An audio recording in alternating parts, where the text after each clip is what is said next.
বন্ধুরা, আজকের সূচকের ভালো অঙ্ক 5 to the power x plus 5 to the x plus is equal to 150। এখান থেকে আমাদের এক্সের ভ্যালু বের করতে হবে। দেখে শক্ত মনে হলো, এটা একদম সোজা অঙ্ক। কীভাবে করবে? প্রথমে অঙ্কটা আমরা লিখে নিই।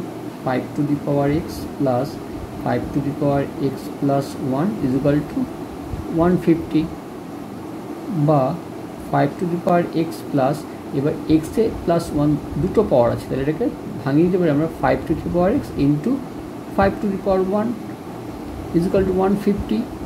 এখান থেকে একটা জিনিস, তাহলে এখান থেকে 5 টু এই দুটো কমন চলে যায়, তাহলে এখান থেকে যদি কমন নিই 5 টু দি পাওয়ার এক্স, তাহলে এখানে 1 পড়ে থাকলো, আর এখান থেকে 5 টু দি পাওয়ার 1 অর্থাৎ 5 পড়ে থাকলো ইজ ইকুয়াল টু 150, বা 5 টু দি পাওয়ার এক্স এর দুটো 1 আর 5 যোগ করলে হয়ে যাচ্ছে 6 ইজ ইকুয়াল টু 150, বা 5 to the power x is equal to 150।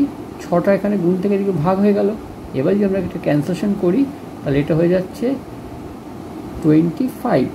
কী সুন্দর, এটা একটা 5 to the x is equal to 25, যেটা 5-এর একটি বর্গ সংখ্যা, বা 5 to the power x is equal to 5 square. তো পরিষ্কার লিখতে পারি, সুতরাং এক্স সমান সমান 2। সুতরাং নির্ণয় সমাধান